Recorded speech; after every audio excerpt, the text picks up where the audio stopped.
antara 15 sampai 30 menit ya. Kita akan membuat suatu kesepakatan kelas. Tolong mulutnya jangan sampai rame dulu, dikarenakan Pak Guru tidak pakai mix ataupun spesial ya.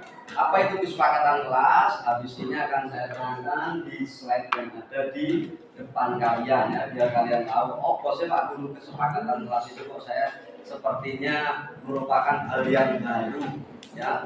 Kesepakatan kelas itu adalah hal yang baru. Namanya kesepakatan itu biasanya sesuatu yang kita sepakati bersama untuk tujuan kebaikan. Contoh kecilnya seperti ini. Kalian misalnya bersepakat dengan orang tua kamu, Bu, aku sepakat mulai hari ini aku akan rajin sekolah. Nah, berarti kesepakatan kamu itu berarti harus kamu jalankan sesuai dengan apa yang kamu ucapkan. Kesepakatan itu berarti mirip dengan janji. Nah, bagaimana caranya Pak Guru? Nanti ketika Pak Guru sudah menerangkan di slide tersebut ya tentang kesepakatan kelas yang akan kita buat, maka nanti kamu akan saya kasih suatu namanya ini sticky note ya. Sticky note seperti yang pernah kalian terima dulu waktu membuat tugas kelompok ya. Nanti kamu tulis apa saja yang kamu inginkan kesepakatan dalam kelas. Setiap anak nanti dapat 3 ya. Kesepakatan kelas itu banyak ya. Misalnya tidak boleh ramai di dalam kelas ketika guru menerangkan, tidak boleh bercanda, tidak boleh makan dalam kelas, tidak boleh membuang sampah di dalam kelas dan lain sebagainya. Terus bagaimana Pak Guru? Setelah itu nanti kalian tempel di sana, ya. Setelah itu ditempel di sana. Paham ya? Ya. Ya. Kalau ada kita mulai ya. Semuanya lihat di papan tulis ya atau di slide. Nah ini ya. Kita akan membuat suatu kesepakatan kelas. Contoh kesepakatan kelas. Nah, pengertiannya dulu, apa sih kesepakatan kelas?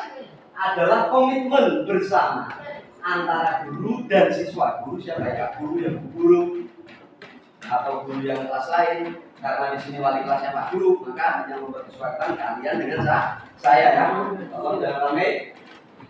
Yaitu untuk menciptakan lingkungan belajar yang positif, inklusif dan aman. Dari sini ada pertanyaan anak-anak? Apa itu lingkungan positif? Ya lingkungan yang baik. Lingkungan yang kondusif berarti nyaman.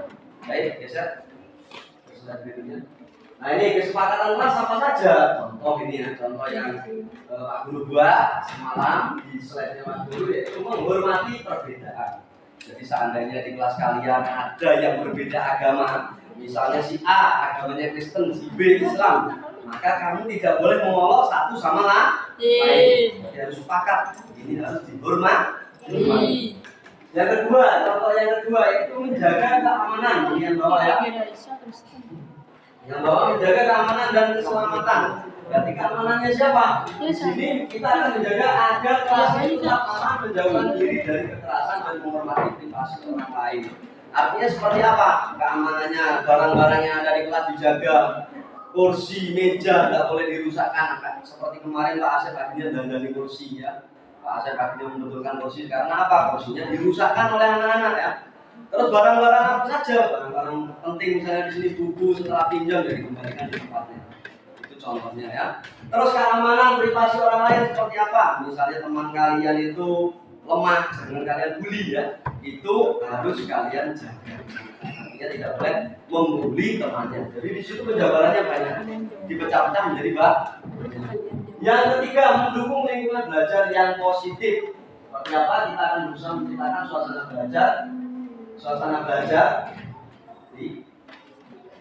belajar yang menyenangkan, ramah dan saling mendukung ya. Seperti apa itu Pak Guru? Suasana yang belajar yang menyenangkan, ramah dan saling mendukung. Kita kemarin juga pernah mencoba sebelum pelajaran membuat apa itu namanya? Yang kemarin itu ice breaking ya. Pernah kan membuat ice breaking ya? Jadi seperti apa? Contoh seperti kemarin, ayo anak, sebelum kita mulai pelajaran supaya ada jenuh kita ice breaking dulu atau bermain ya. Ada yang tebak nama negara, ada yang apalagi itu kemarin tangannya diacungkan. Jika Pak Guru bilang 1, 2, 3 dan seterusnya. Nah itu namanya pembelajaran yang menyenangkan. Jadi kalian tidak langsung pelajaran. Biasanya Pak Guru ketika masuk ke kelas kan tidak langsung pelajaran. Benar apa tidak anak-anak? Pak Guru cerita dulu. Kadang Pak Guru menceritakan tentang cerita-cerita orang-orang yang sukses, bercerita tentang kisah-kisah Nabi dan lain sebagainya, bercerita hal-hal yang membuat motivasi kalian bertambah. Nah, itu adalah pembelajaran yang menyenangkan, ramah dan saling mendukung. Berarti antara saya dan kalian saling mendukung. Ketika Pak Guru ngomong, kalian diam. Ketika kalian bertanya, teman yang lain diam, Pak Guru juga diam mendengarkan kalian bertanya. Nah, itu adalah suasana kelas yang menyenangkan, ramah dan saling mendukung satu sama lain. Yang ketiga, mengelola konflik. Nah, konflik itu kayak apa? Konflik itu biasanya hubungannya dengan pertengkaran atau pertikaian. Ya. Kita akan menggunakan komunikasi yang baik untuk menyelesaikan konflik dan mencari solusi yang adil bagi semua pihak. Misalnya si A bertengkar dengan si B, Pak Guru tidak langsung menghukum si A, tapi Pak Guru akan mendudukkan salah satu atau memanggil salah satu, kemudian selesai salah satu, yang satunya lagi dipanggil. Itu adalah menyelesaikan konflik. Ya. Lanjut ke slide berikutnya. Ya.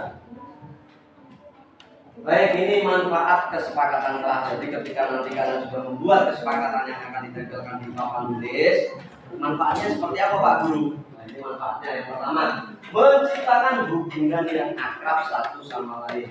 Dengan adanya kesepakatan kelas, kita akan lebih dekat dan dapat bekerja sama secara harmonis. Misalnya contohnya, kesepakatan kelas itu apa? Tidak boleh membuang sampah di dalam kelas. Maka yang lain satu sama lain harus saling mengingatkan. Karena apa? Sudah ditempel di papan yang warna biru. Ya, ayo, coba buat sampah di jero kelas. Maka satu sama lain harus menyadari. Dengan begitu maka akan terjalin suatu keakraban yang harmonis. Ya, ini manfaat yang pertama. Manfaat yang kedua, meningkatkan kedisiplinan. Nah, ini anak-anak, kalau kita bekerja atau sekolah dengan cara disiplin, misalnya tidak boleh datang terlambat, ya, maka kalian datangnya pasti sebelum jam 7. Karena apa? Kalian sudah memiliki rasa disiplin. Oh yo, aku kudu disiplin, saya harus disiplin. Saya harus berusaha datang sebelum jam 7, sebelum Pak Guru datang. Kadang saya lihat, saya datang duluan di sini, anak-anak masih kemudian jumbo. Yang sering datang pagi, saya sampai hafal. Kalau nggak bilang, agil. Mesti guys, Pak Guru teko langsung di ruangannya Pak Guru, nyari Pak Guru. Ya, yang paling pagi itu sudah. Kalau nggak bilang, agil, ya sama golonya itu sudah. Jadi itu kesepakatan kelas kita. Ayolah iso, setelah kita berkesepakatan kelas, maka datangnya harus lebih pagi. Lah iso berapa kalau Pak Guru? Pak Guru misalnya kalau jam 6 kok iso sekarang. Pak Guru nganu apa terus sekarang Pak Guru nganu izin ngaji susu, mari ngaji. Tunggu. Habis ngaji saya tidur Pak Guru. Ya gimana caranya? Mau sekarang Pak Guru juga pagi, habis sholat subuh juga ngaji, membaca Quran, habis membaca Quran berangkat ke sekolah. Ya. Tujuannya apa Pak Guru datang pagi? Biar Pak Guru mencari nama kemudian juga. Saya datang pagi tujuannya mengawasi anak-anak yang sudah datang pagi. Seandainya ada anak yang belum, kalau tidak ada gurunya atau bapak ibu guru yang lain, maka siapa yang mengawasi? Kalau bukan Pak Guru. Ya. Selanjutnya mendorong keterlibatan aktif. Nah, kalau kita sudah membuat kesepakatan kelas, pasti anak-anak akan aktif lagi. Misalnya tidak boleh membuang sampah, harus datang tepat waktu, di dalam kelas tidak boleh ngobrol dan lain sebagainya, maka satu sama lain akan saling mengingatkan. Ayo kesepakatan kelasnya apa? Gitu ya. Kemudian yang keempat, membangun sikap empati dengan saling menghormati dan menghargai perbedaan. Kita akan menjadi pribadi yang lebih empati terhadap orang lain. Berarti kamu ada rasa peduli, empati itu peduli. Ada temannya sakit, kesepakatan kelasnya apa? Menjenguk teman yang sakit. Seperti kemarin Cinta mau dijenguk, teman-teman sudah iuran, ya. Akhirnya Cinta WA, Pak Guru, saya tidak usah dijenguk.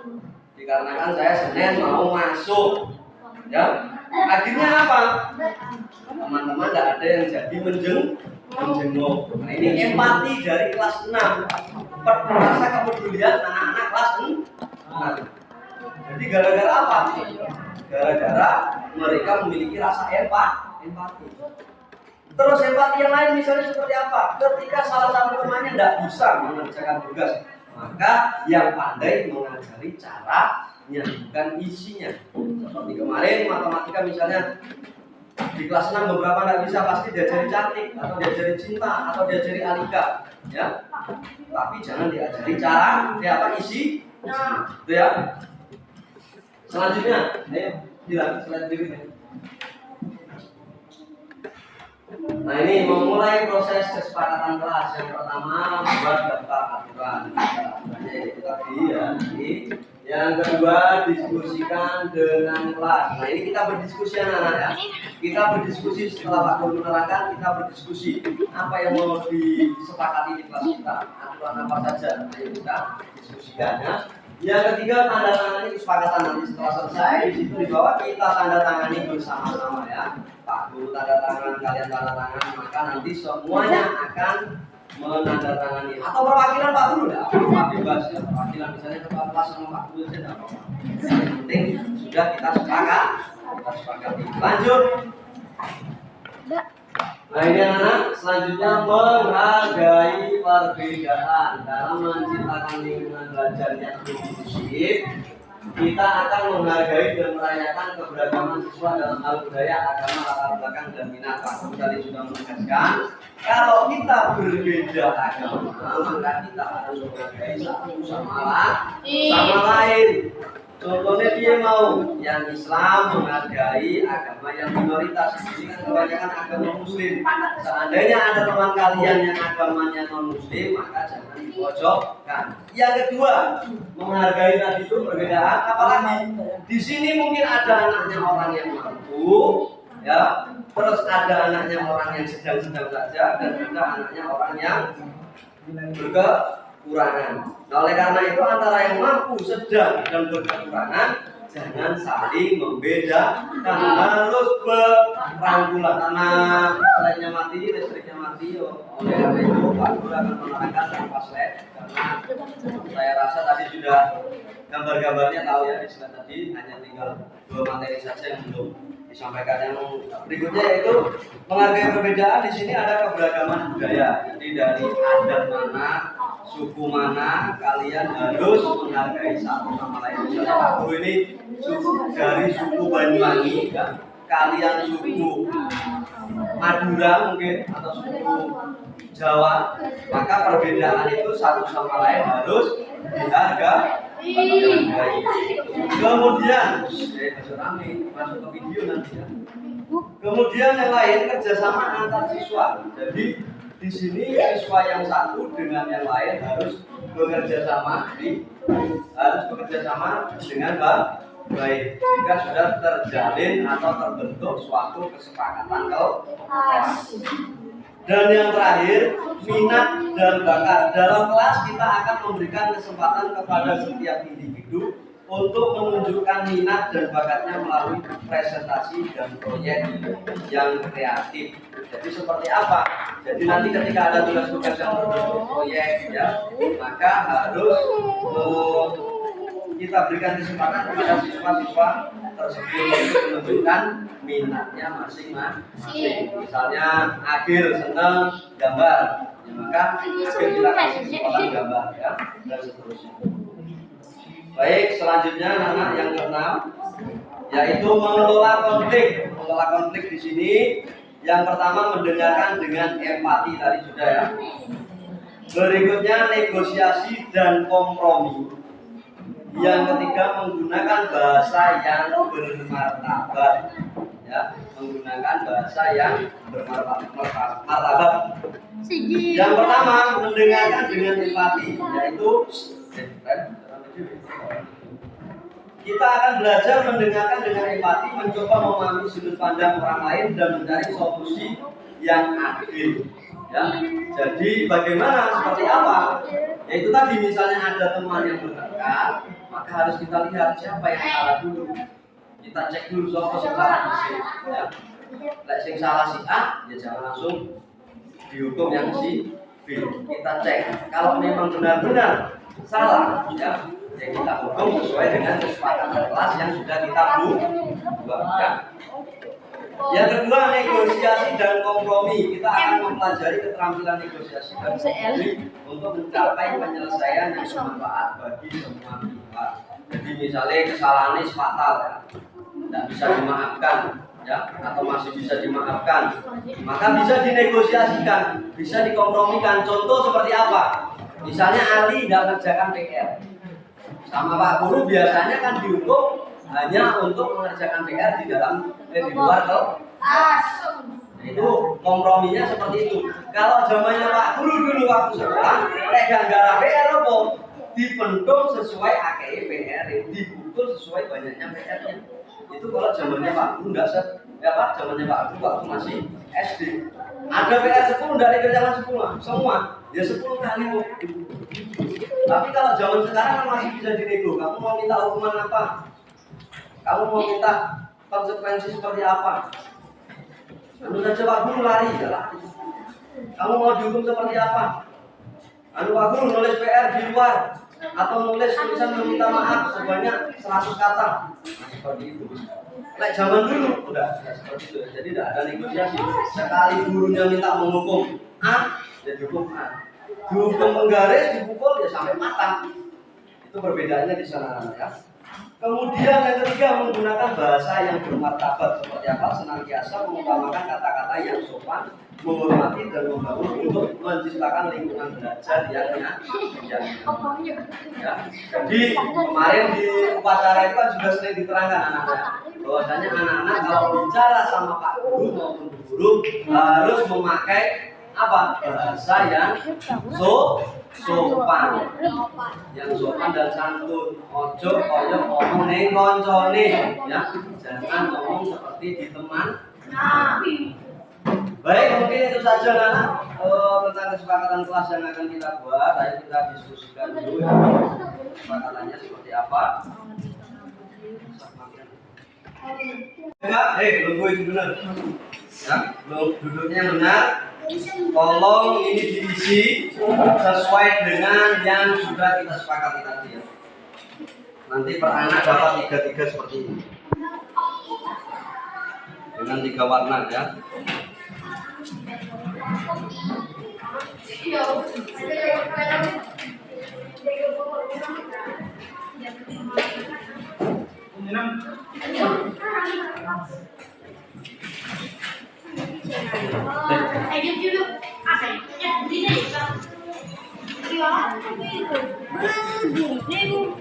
Matikan dulu.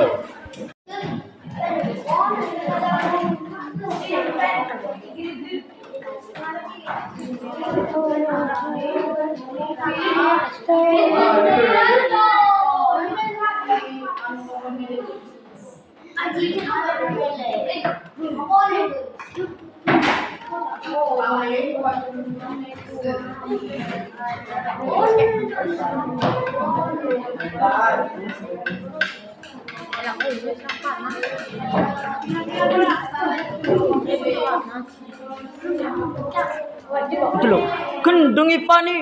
Oh, langsung sore kan. Ini rawat. Cut mulai, cut deh marah. Nah, matikan.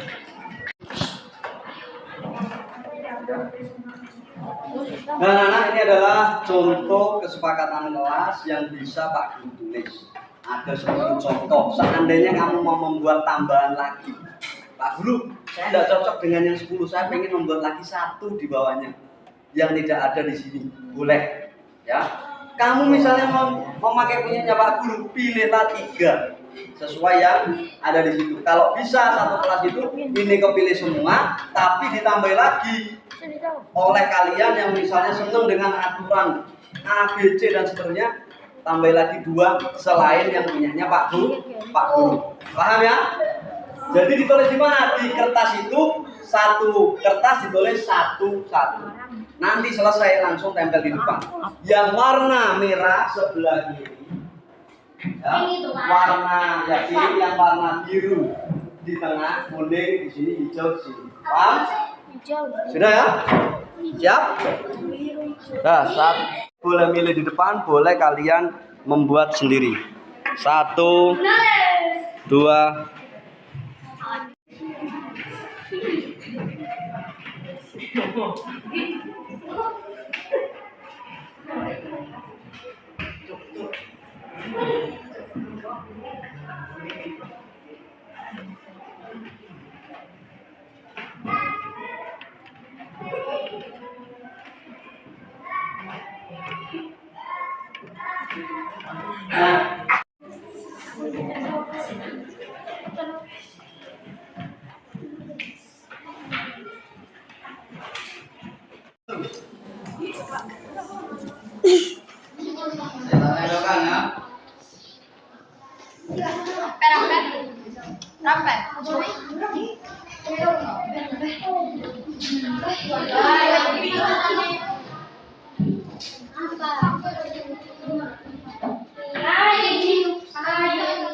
Ayo yang sudah nempel duduk di tempatnya.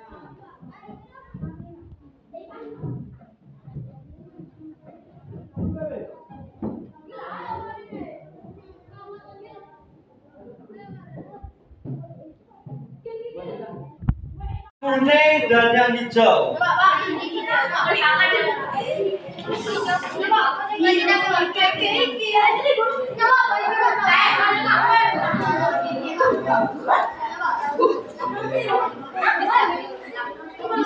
Jess.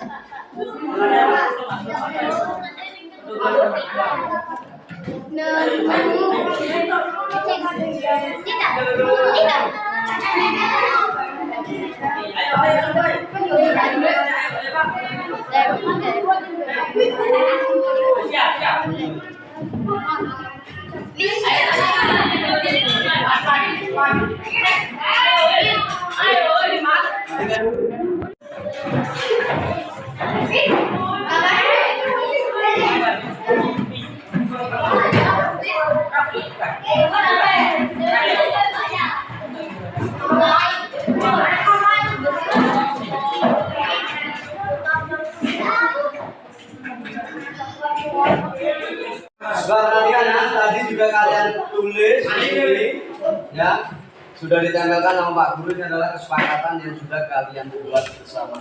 Oleh karena itu kesepakatan yang kita buat, tolong kita jalankan dengan baik. Yang pertama ini ada penyanyi Mustafa ya, menghormati guru dan teman. Berarti ketika di dalam kelas, baik itu Pak Guru maupun Bu Guru yang ada, kamu hormati sebagaimana kalian menghormati orang tua kalian ya. Begitu juga kepada teman kalian ya. Teman kalian juga harus kalian hormati seperti kalian menghormati Bapak dan Ibu Guru. Ini contoh lagi yang biru punyanya Alia lagi. Tidak boleh membuli teman baik kata-kata maupun fisik ya. Jadi tidak boleh membuli teman. Contohnya dengan kata-kata hei, oh Tomo ini misalnya seperti itu ya. Itu jangan sampai mengolok-olok nama orang tuanya. Untung misalnya tidak boleh ya. Atau mengolok dengan fisik, misalnya oh kamu itu sudah hitam dan lain sebagainya, tidak boleh ya. Jadi tidak boleh mengolok dengan menggunakan fisik dengan kata-kata, tidak boleh ya. Nah, ambil ini untuk fisik. Selanjutnya yang kuning, ini punyanya tulisannya sangat bagus. Punyanya Pak Agung. Datang ke sekolah tepat waktu. Ya, berarti jangan sampai datang melebihi pukul 7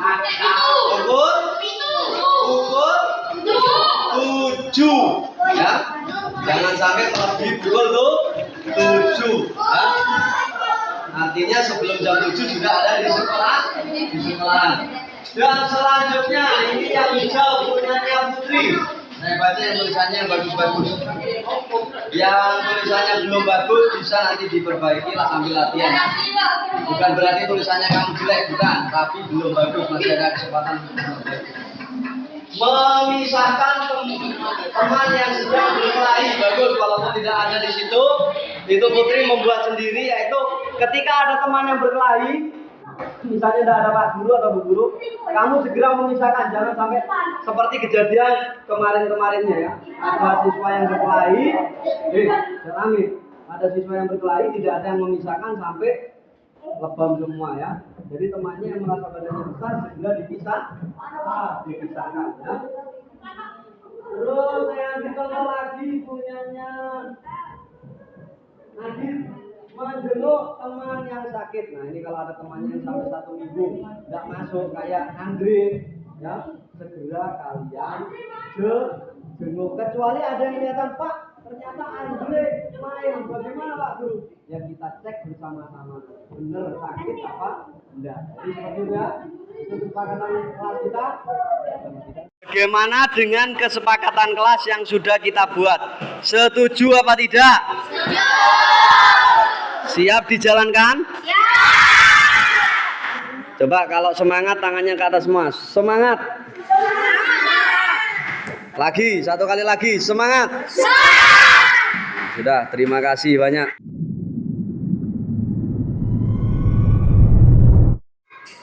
Assalamualaikum warahmatullahi wabarakatuh. Assalamualaikum warahmatullahi wabarakatuh.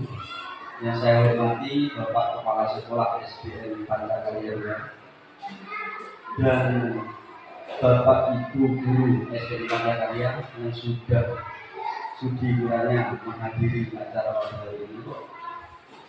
Pertama-tama marilah kita panjatkan puji syukur kehadirat Allah Subhanahu wa Ta'ala, yang mana pada pagi hari ini kita masih diberikan kesempatan sehat maupun nikmat sempat guna menghadiri acara. Yang kedua, selawat dan salam semoga tetap tercurahkan kepada junjungan kita Nabi besar Muhammad SAW, yang mana telah membawa kita dari zaman berjalan menuju zaman yang akan datang. Dan yang ketiga kalinya kami mengucapkan banyak-banyak terima kasih atas hadirnya Bapak dan Ibu sekalian yang sudah mendampingi kegiatan kami. Insya Allah karena kehadiran dari Bapak Ibu sekalian, kami tak bisa memberikan balasan yang setimpal. Biar Allah yang kami balasan. Terima kasih. Baik Bapak Ibu sekalian, untuk memulai acara pada pagi hari ini, di sini saya akan membacakan susunan acaranya. Yang pertama yaitu sambutan. Baik, untuk mengawali acara pembukaan pada pagi hari ini, kita bacakan basmalah bersama-sama. Terima kasih.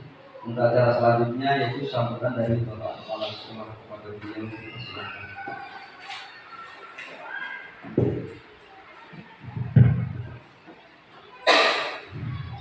Assalamualaikum.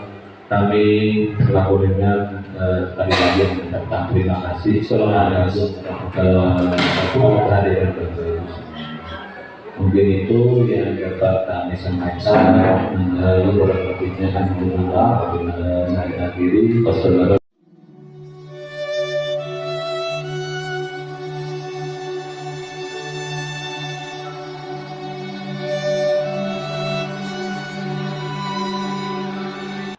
Assalamualaikum warahmatullahi wabarakatuh. Terima kasih atas perhatiannya untuk Bapak Ibu sekalian. Hari ini saya akan memaparkan yaitu tentang diseminasi budaya positif ya. Yang kebetulan di sini tentang modul 1.4 budaya positif yang kami buat berdasarkan hasil rapat kemarin dengan Bapak Kepala Sekolah di ruang guru kemarin. Baik Bapak Ibu, yaitu apa sih diseminasi atau pengimbasan modul 1.4 atau budaya positif?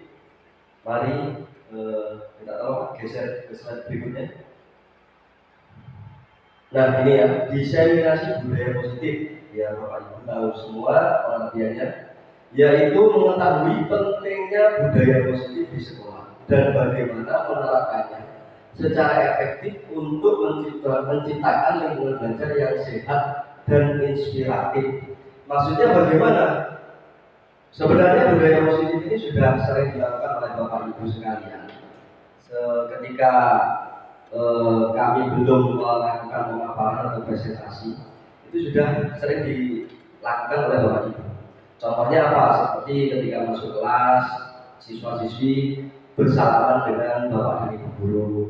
Kemudian ketika di dalam kelas sebelum pelajaran dimulai, mereka berdoa sesuai dengan agamanya masing-masing. Selanjutnya ketika di luar maupun di dalam kelas, mereka menggunakan bahasa yang sopan dan santun. Nah, itu adalah budaya positif. Oleh karena itu kita akan membahas tentang budaya positif ini dan menggetok-ulangkan kepada Bapak Ibu sekalian.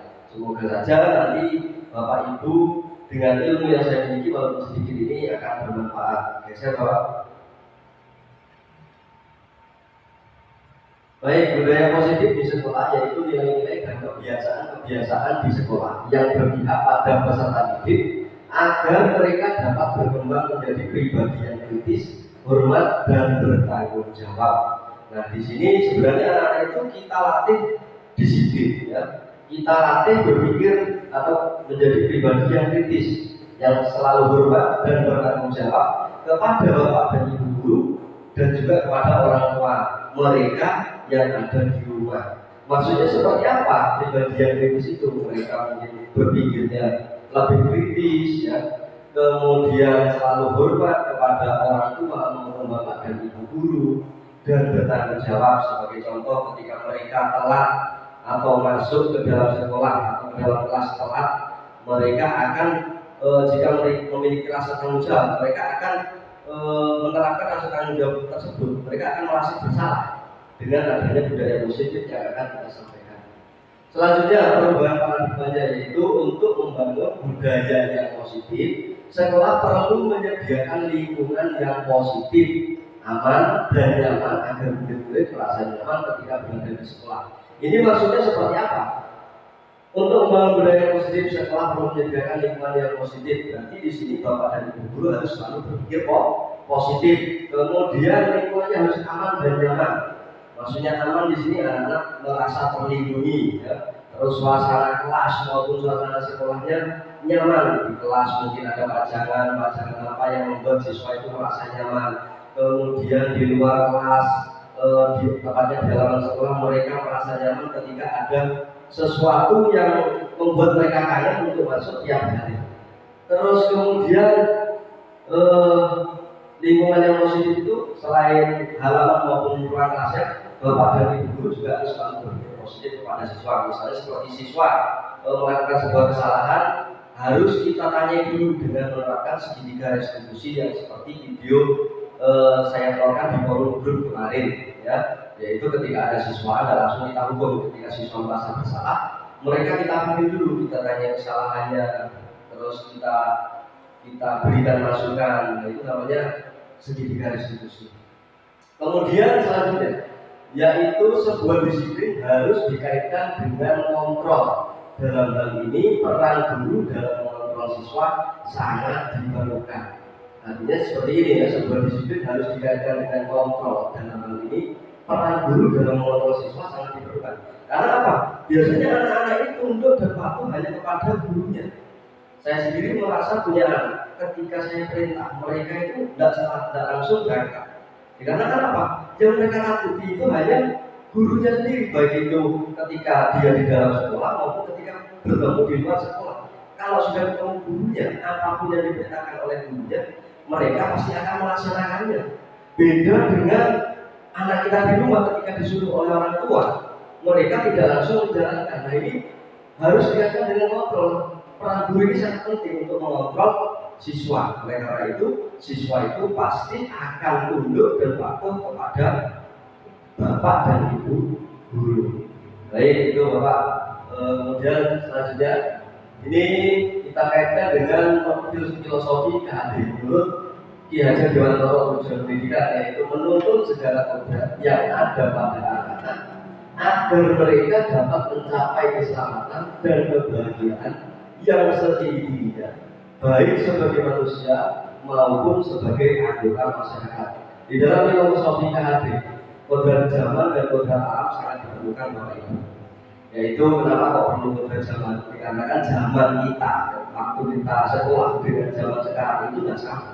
Ketika kita sekolah, mungkin belum adanya HP, belum adanya laptop, kemudian belum adanya perkembangan teknologi yang sangat maju ya. Tapi zaman sekarang anak-anak sudah harus dipertemukan dengan hal-hal baru, yaitu terutama di bidang perkembangan zaman. Terutama zaman dulu kalau kita sekolah mungkin kita masih banyak jalan kaki, kemudian banyak yang orang tua. Zaman sekarang coba lihat di sekolah kita saja, itu sudah banyak yang memakai sepeda listrik ya. Jadi di sini filosofi KHD itu sangat berkaitan dengan diseminasi budaya positif yang akan kita terapkan, yang akan saya sampaikan kepada Bapak dan Ibu guru sekalian agar diterapkan di kelasnya masing-masing. Kemudian maupun memanfaatkan kembali lagi. Nah, tujuannya apa dengan menerapkan kodrat zaman dan kodrat alam tadi itu?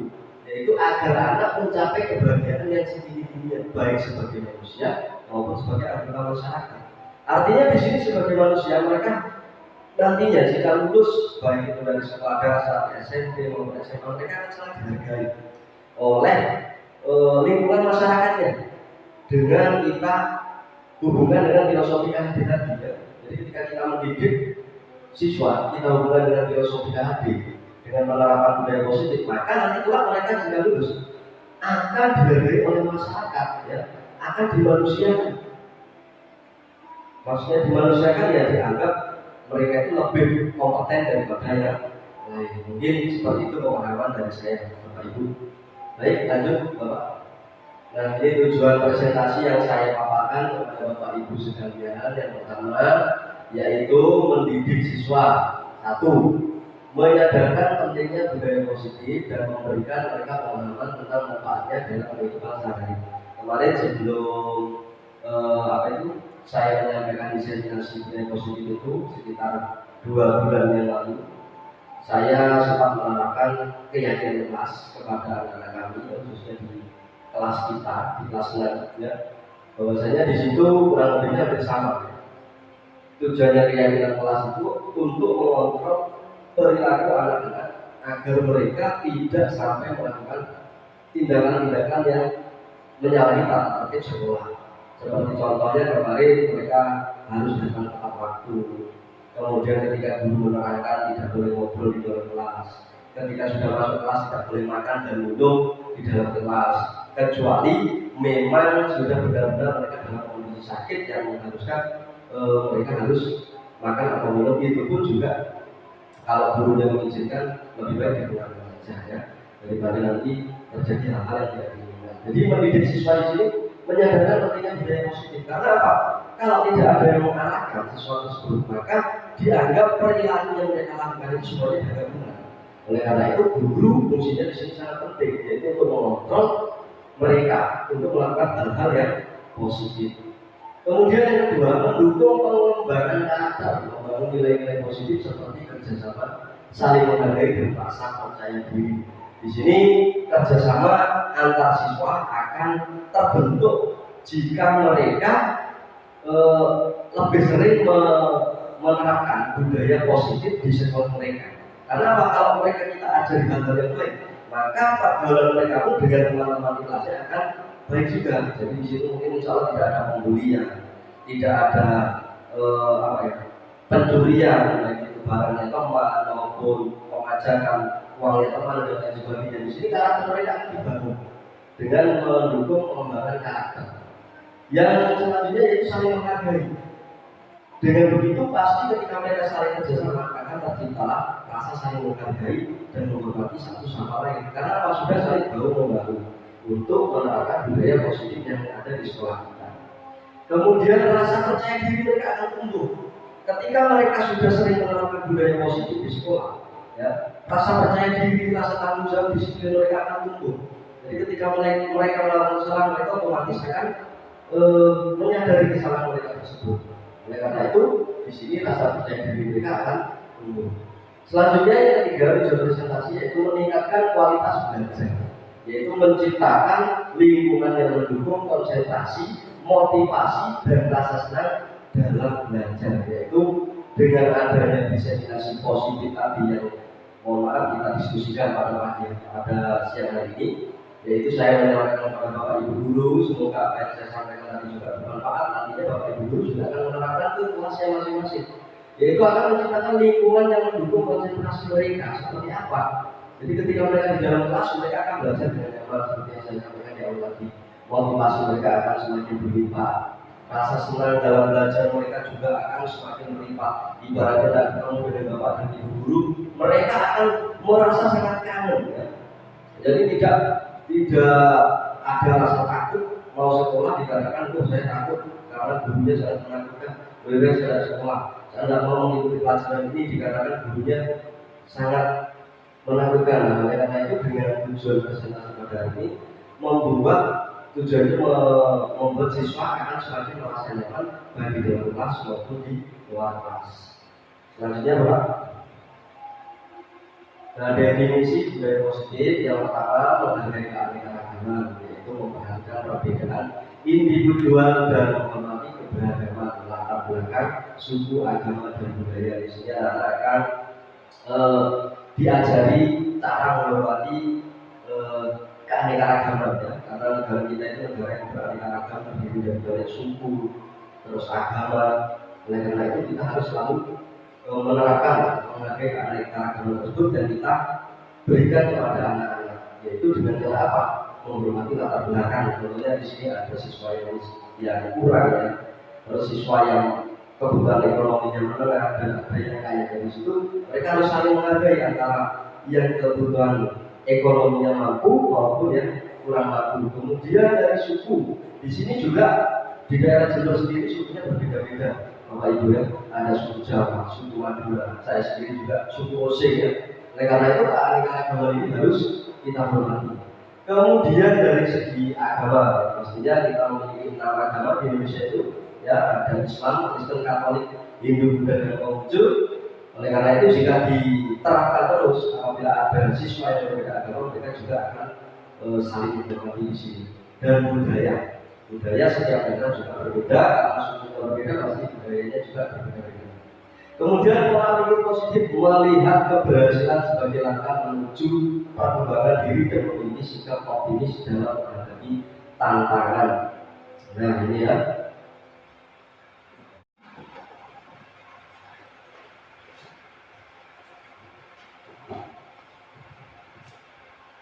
Baik, terima kasih Bapak Ibu. Sekarang kita akan membahas definisi budaya positif. Yang pertama, menghargai keanekaragaman, yaitu dengan memperhatikan perbedaan individual dan menghormati keberagaman latar belakang suku, agama, dan budaya. Tadi sudah, ya, ketika listrik padam tadi. Selanjutnya pola pikir positif, yaitu melihat keberhasilan sebagai langkah menuju perkembangan diri dan memiliki sikap optimis dalam menghadapi tantangan. Jadi kita harus selalu optimis Bapak Ibu ketika mendidik siswa. Jangan sampai karena kita merasa di sekolah pinggiran kita pesimis sehingga kita tidak mampu mengelola anak didik kita. Jadi kita beranggapan bahwasanya hidup di desa pasti prestasinya seperti itu saja. Oleh karena itu kita harus optimis bahwasanya desa lebih bagus daripada lakukan jika kita didik dengan baik. Selanjutnya komunikasi yang efektif, yaitu mendengarkan dengan empati, berbicara dengan sopan, dan berbagi ide secara terbuka untuk menciptakan hubungan yang harmonis. Jadi di sini kita harus selalu empati dengan anak didik kita, dengan teman-teman kita.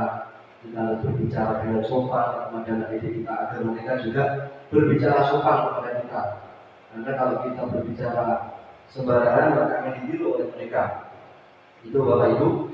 Dan berbagi ide secara terbuka untuk menciptakan hubungan yang harmonis. Jadi antar siswa, antar guru harus tercipta hubungan yang harmonis. Baik, selanjutnya, kenapa budaya positif penting di sekolah? Yang pertama, atmosfer belajar yang baik. Nah ini ya, memberi motivasi kepada siswa untuk hadir, belajar, dan berpartisipasi aktif dalam kegiatan sekolah. Jadi agar kita itu memberikan motivasi kepada siswa untuk selalu hadir. Dikarenakan apa? Kadang siswa itu kalau tidak dikasih motivasi, mereka juga akan malas-malasan untuk hadir di dalam kegiatan sekolah mereka, di dalam pembelajaran mereka. Oleh karena itu kita harus memberikan atmosfer belajar yang baik dan selalu berpartisipasi aktif dalam kegiatan di sekolah. Selanjutnya yaitu perkembangan kesejahteraan emosional. Yang pertama, membantu siswa mengatasi tekanan dan stres sehingga dapat berkembang secara holistik. Ya. Membantu siswa di sini mengatasi tekanan dan stres agar siswa itu kalau seandainya kalau zaman saya sekolah dulu, ketika bapak ibu guru masuk ke sekolah mereka langsung memberikan pelajaran. Sehingga saya sendiri ketika menjadi siswa, saya merasa bosan, ya. Ketika kita masuk langsung kerjakan halaman sekian, kemudian dikumpulkan, kadang tidak dikoreksi. Nah ini yang membuat mungkin anak-anak menjadi stres. Karena itu di dalam pembelajaran yang modern saat ini, kadang diimbangi dengan adanya ice breaking, Bapak Ibu ya. Jadi di sini ada sebuah permainan yang akan nantinya menyeimbangkan antara otak kanan dan otak kiri kepada siswa, sehingga siswa tidak akan stres lagi, ya. Dengan adanya kita mengembangkan mengatasi tekanan stres pada siswa tadi dengan cara yang holistik.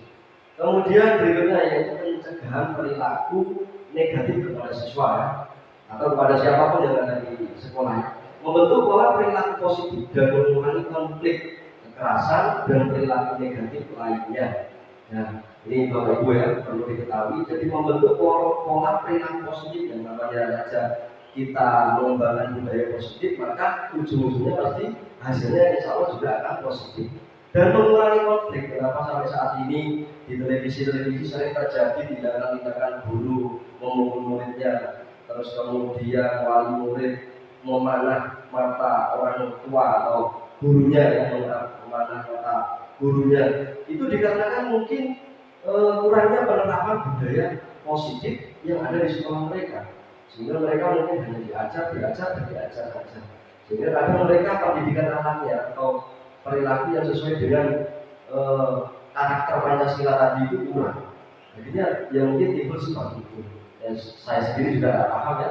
Mungkin kejadiannya juga kurang lebihnya seperti itu. Oleh karena itu mungkin di sini budaya positif perlu dikembangkan di sekolah itu agar nantinya perilaku positif membentuk perilaku positif dan mengurangi konflik atau mengurangi perilaku negatif. Lanjut Bapak.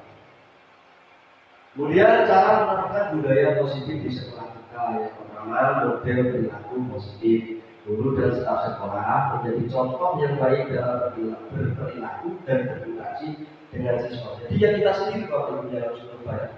Jadi ketika kita mungkin memberikan pembelajaran yang jelek kepada anak, maka anak akan menirunya. Ya, ketika kita memberikan pendidikan yang baik kepada anak-anak sebagai contoh, misalnya di dalam kelas tiba-tiba bapak dan ibu guru makan permen di depan anak-anak, pasti mereka akan menyuruh gurunya yang oleh makan permen, apalagi muridnya, pasti mereka akan berpikir ke sana. Jadi yang memberikan contoh positif ya harus kita sendiri Bapak Ibu ya. Saya rasa Bapak Ibu sudah paham semua, dikarenakan Bapak Ibu juga pernah menjadi murid, saya pun juga pernah menjadi murid. Kemudian yang kedua yaitu pendidikan karakter, menyertakan pembelajaran nilai-nilai positif dalam kurikulum dan kegiatan ekstrakurikuler. Jadi ketika kita memberikan pembelajaran yang minimal seperti yang saya ungkapkan di depan tadi itu, kita memberikan persepsi sebelum pembelajaran dimulai, misalnya dengan SPP, dengan cerita-cerita kepahlawanan, dengan cerita-cerita motivasi orang sukses, dengan cerita-cerita kisah-kisah Nabi dan lain sebagainya, sehingga mereka itu akan berpikir, oh iya, aku melihat nanti saya seperti ini. Oh iya, aku itu masih kurang pintar, nanti ketika saya belajar saya akan seperti Albert Einstein, Thomas Alva Edison dan lain sebagainya. Nah ini ketika pembelajaran penting Bapak Ibu, kita berikan kepada anak didik kita agar mereka selalu termotivasi. Entah itu di dalam kegiatan ekstrakurikuler juga. Kalau memang di sini ada seperti pramuka yang sudah kita laksanakan. Dan selanjutnya yaitu penguatan positif. Di sini kita harus memberikan penguatan yang positif kepada anak didik kita, yaitu dengan cara memberikan apresiasi dan penghargaan kepada sesuatu tindakan positif yang mereka lakukan. Apresiasi tidak harus selalu dengan ribet Bapak Ibu, misalnya dengan uang, dengan hadiah tidak. Misalnya kalau di kelas kebetulan pernah saya terapkan pada waktu itu, saya membuat sebuah kertas manila, kertas manila, kemudian anak-anak yang nilainya bagus nanti dapat bintang 1. Nah itu saya suruh tempelkan di sini, saya suruh kasih nama sendiri, sehingga mereka nanti akan sadar, oh iya aku oleh saat ini. Berarti nanti ketika sudah banyak, mungkin mereka akan mendapatkan hadiah tertentu dari bapak dan ibu guru di akhir semester. Jadi tidak harus setiap hari dapat 100 kita kasih uang 5.000, ya lama-kelamaan gurunya juga akan bangkrut. Mungkin seperti itu Bapak Ibu. Kemudian lanjut Bapak. Nah, strategi efektif untuk mendiseminasikan budaya positif di sekolah. Yang pertama itu kolaborasi dengan siswa. Yang pastinya itu ya, karena kita hidup di lingkungan sekolah pasti harus kolaborasi dengan siswa, mungkin dengan santri ya, karena kita mengajar di sekolahan, bukan mengajar di pondokan. Yaitu melibatkan siswa dalam pengambilan keputusan dan perencanaan yang terkait dengan budaya positif. Nah, seperti yang saya katakan tadi, yaitu membuat keyakinan kelas atau kesepakatan kelas. Biasanya itu harus dilakukan di awal semester. Jadi kita membuat, ayo anak kita tidak boleh datang terlambat. Di dalam kelas tidak boleh makan dan minum. Ketika guru menerangkan tidak boleh ngomong sendiri. Nah ini seperti itu ya, strategi yang efektif kepada siswa itu dengan bentuk keyakinan kelas. Kemudian pengelolaan konflik, yaitu mengajarkan strategi pemecahan masalah dan penyelesaian konflik secara konstruktif. Misalnya dengan tadi itu yang sudah saya sebutkan, segitiga distribusi atau memberikan hukuman atau konsekuensi yang sesuai dengan kesalahan yang mereka buat. Jadi tidak langsung seperti kita zaman jadi siswa. Ketika saya pernah jadi siswa dulu, gara-gara bercanda asbak melayang ke TV saya. Nah itu Bapak Ibu, jadi harus kita ubah sedikit demi sedikit cara mengajar kita agar budaya positif tadi tercapai. Selanjutnya sistem penghargaan, yaitu menerapkan sistem penghargaan yang jelas dan konsisten untuk siswa yang mempraktekkan budaya positif. Nah, seperti tadi itu mungkin dengan bintang, jadi tidak harus selalu dengan uang ataupun ribet-ribet yang sekiranya nanti akan memakan mereka, karena kalau tidak dikasih uang pastinya mereka tidak mau melaksanakan kegiatan tersebut. Jadi ya yang paling dasar saja seperti pemberian bintang di kertas manila kita taruh di kelas-kelas sehingga bisa dilihat oleh siswa-siswi yang lain. Oh ini ternyata orang yang tinggal di kelas. Jadi mungkin seperti itu Bapak. Lanjut. Kemudian mengatasi tantangan dalam mendiseminasikan budaya positif di sekolah, yaitu resistensi perubahan, yaitu membangun kesadaran dan memperjelas manfaat budaya positif untuk mengatasi resistensi dari beberapa orang, ya, resistensi perubahannya.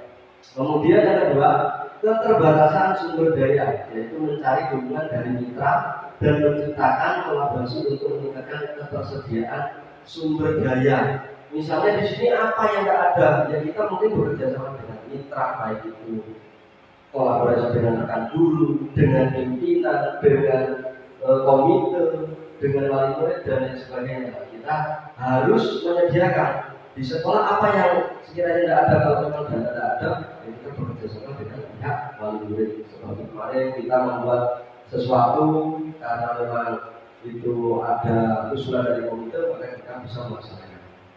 Yang selanjutnya itu memperkuat konsistensi, mengadakan pelatihan rutin untuk staf dan guru agar konsisten dalam menerapkan budaya positif.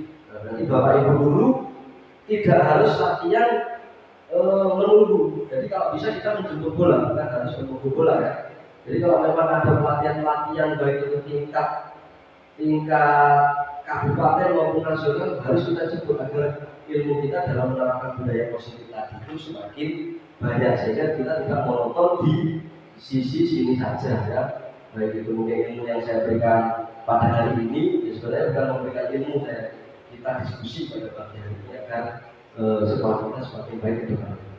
Baik, lanjut. Nah, kesimpulan dan tindakan selanjutnya Bapak Ibu yaitu menjaga budaya positif di sekolah adalah upaya yang berkelanjutan dengan pendekatan yang tepat dan komitmen dari semua pihak, kita dapat menciptakan lingkungan yang membangkitkan semangat dan memberikan dampak positif bagi siswa. Jadi ini kurang lebih seperti ini kesimpulan yang bisa saya simpulkan Bapak Ibu, yaitu menjaga budaya positif di sekolah adalah upaya yang berkelanjutan dengan pendekatan yang tepat dan komitmen dari semua pihak. Jadi kalau satu orang tidak bisa melaksanakan, maka yang lainnya itu juga tidak akan bisa berkolaborasi dengan baik. Nah, dari sini kita harus kolaborasi dengan baik agar diseminasi budaya positif tadi terus berjalan sampai nanti di siswa-siswa yang akan datang pada selanjutnya. I dare you to fix me. I'm crossing the line again, falling on my knees. No stranger to pain, it's never ending, it's only something I can't forget. My heart won't let it rest, but you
I dare you to fix me.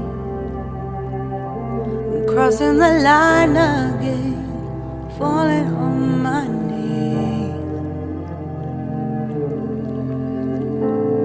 No stranger to pain, it's never ending, it's only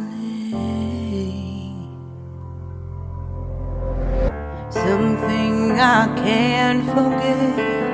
My heart won't let it rest, but you keep on forgiving. Admit that I'm afraid. If I let go of this pain, am I completely betrayed? There's no air left to breathe. I'm drowning. Vultures are circling me. Around it, I need to fight. I know it's just